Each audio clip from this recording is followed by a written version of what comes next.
Hello everyone, and today I got a package, and this should be a new sword.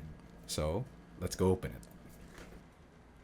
Alright, so I already started working on opening this box a little bit. As you can see, it's already somewhat open, and there's some really good packaging. This I think plywood, thin piece of plywood, and it's nailed together.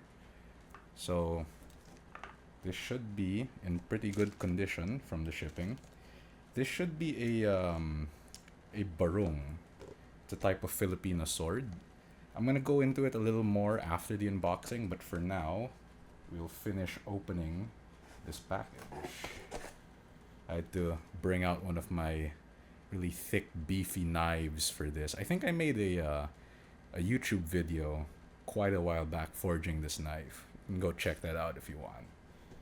But anyways, let's work on carefully prying this thing open. Okay, there you go.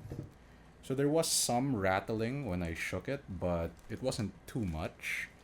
Yeah, there's some extra space here, but that's okay. It seems well wrapped in bubble wrap. That's right.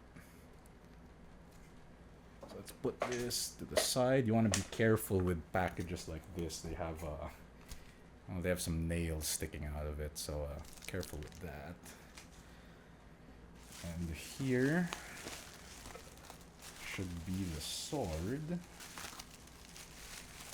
Well, I guess you could also call it a machete, but either works, I suppose. Okay, now let's work on unwrapping this thing.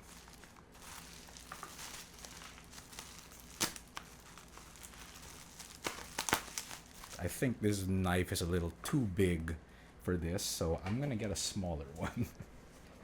Okay, I have here my Opinel knife. Carbon steel, so it's a little blackened, but that's fine. It's a really good knife, by the way.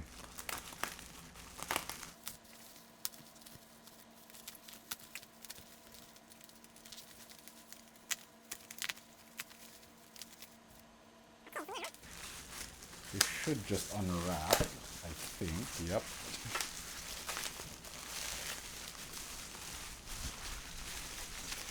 I've seen pictures of this before I bought it, but it's really gonna be different in person. And I haven't really handled much barungs before, so this is gonna be a first for me. All right, there it is. That lovely rattan wrapping. Look at that. That is nice. I don't know if you can see it on the camera. We'll get better views of this when I change cams, but you have a tiger stripe handle. Very nice. So yeah, let's go take a look at this in closer detail. Actually, you know what? Yeah, I'll save the blade for that when we have some better close-ups on this. So I'll see you there. So here is the barung. This is from a business called Zambasulta Paukukus. They are based in Zamboanga in Mindanao. This particular barong was forged by Mang Ruben, a blacksmith also based in Zamboanga. So yeah, let's take a look at this. Oh yeah, I will also be leaving the link to the Facebook page where you can take a look at some of their products. You can take a little closer look at it now. So here's the handle. And as you notice, it has these stripes. It's actually very, very nice. This reminds me a lot of the back of a violin, actually. Let me go get an example to show you. Alright, so I have here with me my violin. And here is the handle. And if you look at the back, very similar, actually. So if I'm not mistaken, in woodworking terms, this is called figure or flaming. And yeah, certain woods will have this.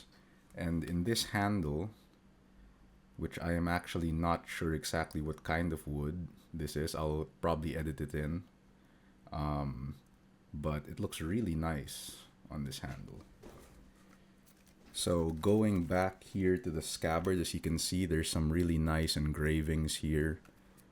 The scabbard itself is quite thin, which I really like.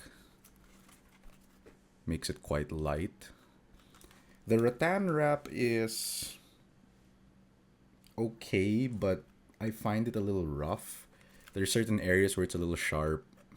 So while you're holding it, it might feel a little uncomfortable. And it looks like it's kind of deteriorating in some areas. Like some bits might eventually fall off. I don't know if you can hear it. It makes like this crackly kind of noise when you like squeeze it a little bit, but that's okay. I don't mind that too much. I might sand down some sharper, rougher areas and then probably apply some type of wax or varnish to it. But the moment you've all been waiting for, the blade. So here, I actually saw this already earlier. I couldn't help myself. So, but here to show you guys. Alright, look at that. Let's put the scabbard there for now. So here is the blade. And this blade is around 17 inches long. Comes in at about 670 grams based on my scale.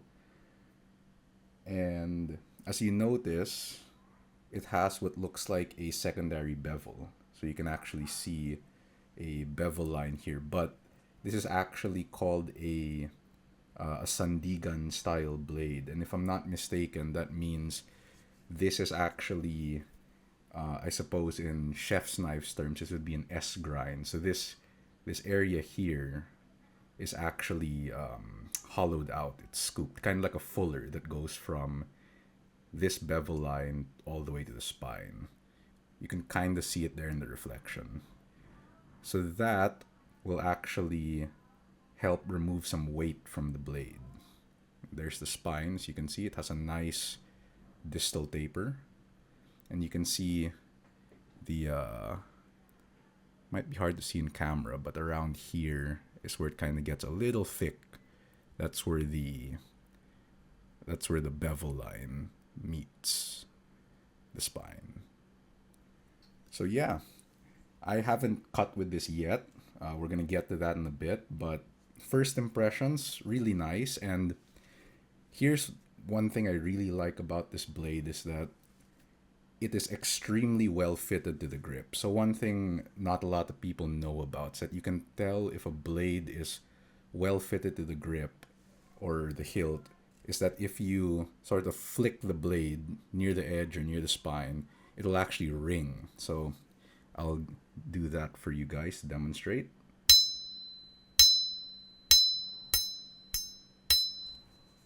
So it rings really nicely.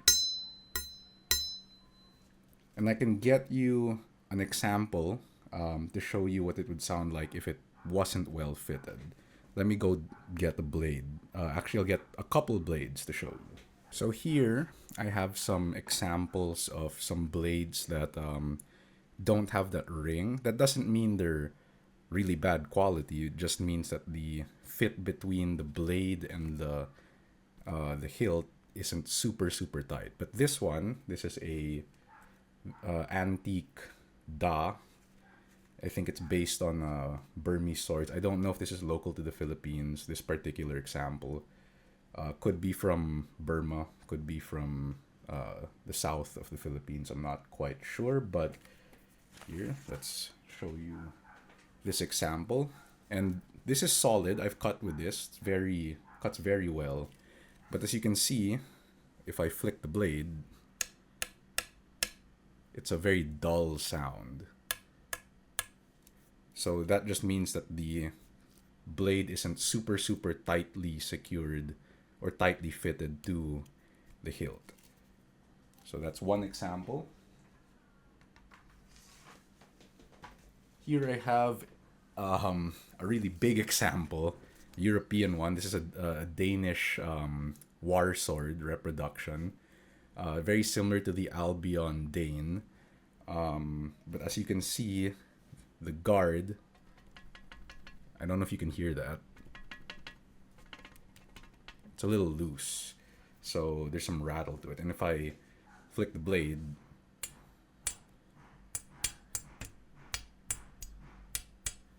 doesn't quite ring at all. Very dull sounding. And to show you two more examples of, or rather two more European examples. Here is a European arming sword that I pretty much set up myself. The blade used to be an old longsword of mine where the tang broke, so I forged the guard, made the pommel, made the handle, all of that. I fit it really well, and as you can see, the blade rings quite well. So this is fit really well to the hilt. And my last example here, this is my Hanwei Tinker longsword that I customized myself. And as you can see as well,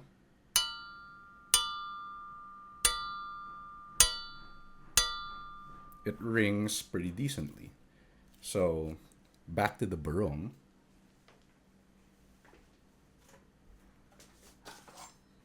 Just so you guys can have a listen one more time.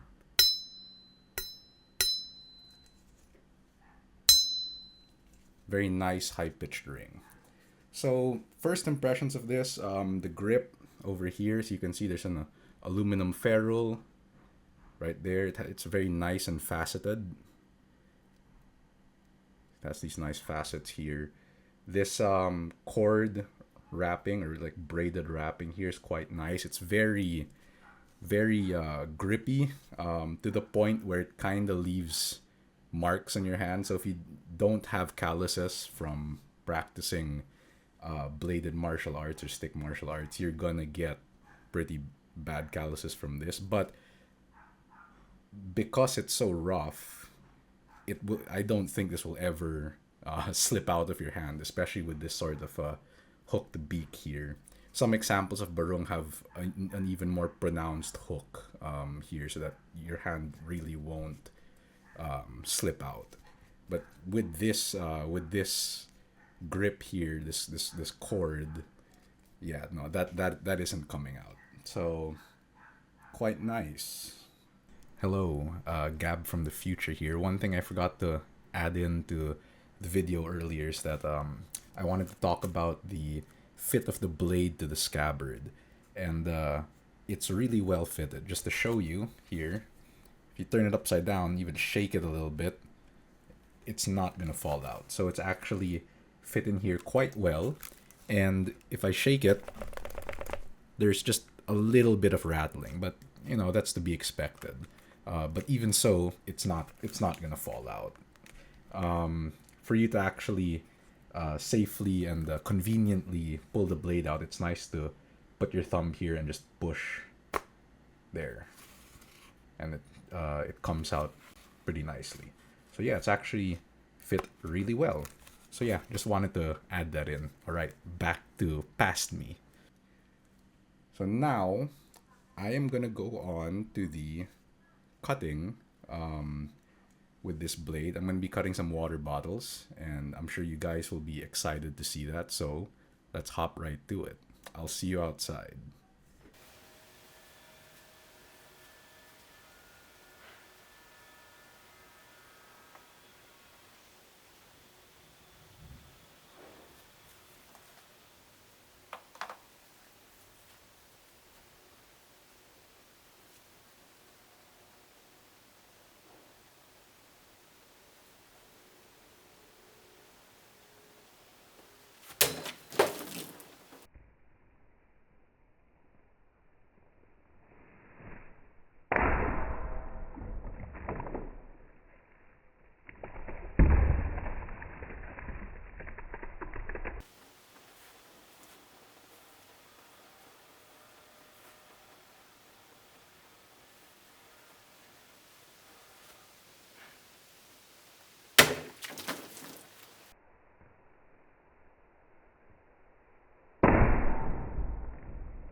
right, so I am back from the cutting, the water bottle cutting, and I hope you guys enjoyed the slow motion.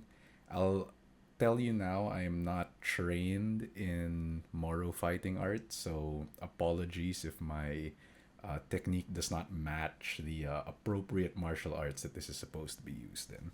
But as you can see, I have cleaned and oiled the blade.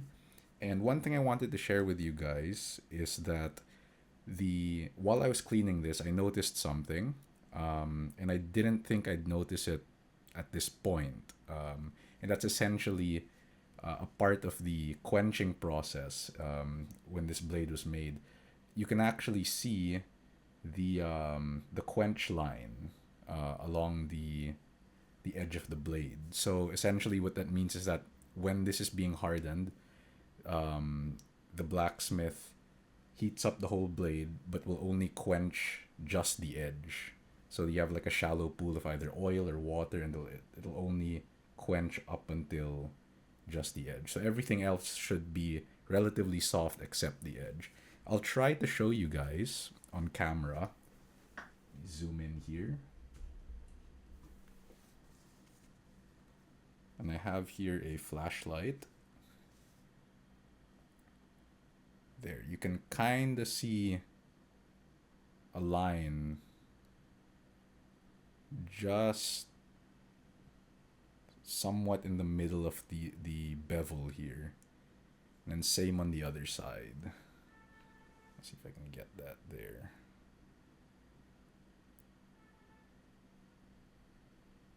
So there is a distinct quench line. As you can see, it stops right around.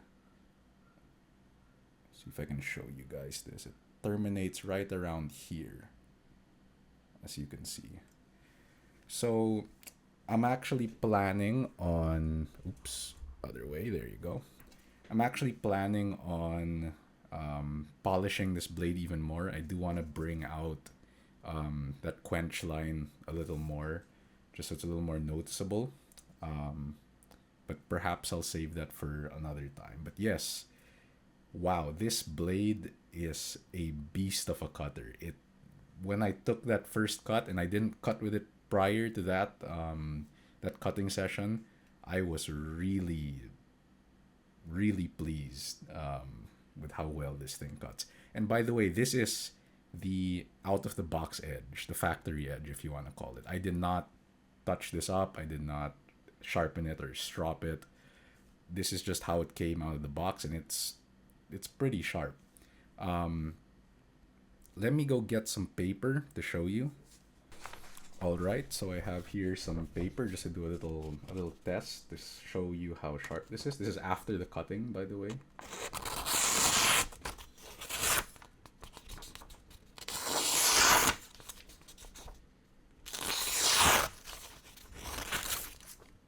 It's a little hard to hold such a big blade here. There you go. So pretty sharp. I think it can be sharper actually. So I think I will touch up the edge a little bit. I'll try to get it maybe shaving sharp. We'll see. But yeah, this is a really nice blade. As for the grip, despite how rough I said it felt earlier, I actually didn't notice it that much during the cutting. So yeah, here is the blade. I hope you enjoyed this short review. I won't be doing any durability tests like chopping wood or doing any heavy hitting. I like to try to take care of my blades, but the fact that, it still rings, everything seems solid. I think, this will serve you well for doing some, chopping here and there for wood or whatever, maybe pieces of wood this big. I wouldn't want to abuse it and like hit a tree with it, but yeah, pretty good. I really like this blade. So yeah, I hope you guys enjoyed that video. More to come with swords. If you want me to do videos on my other swords that I showed you earlier, my European ones, comment down below. Tell me that you guys want to see that. So yeah.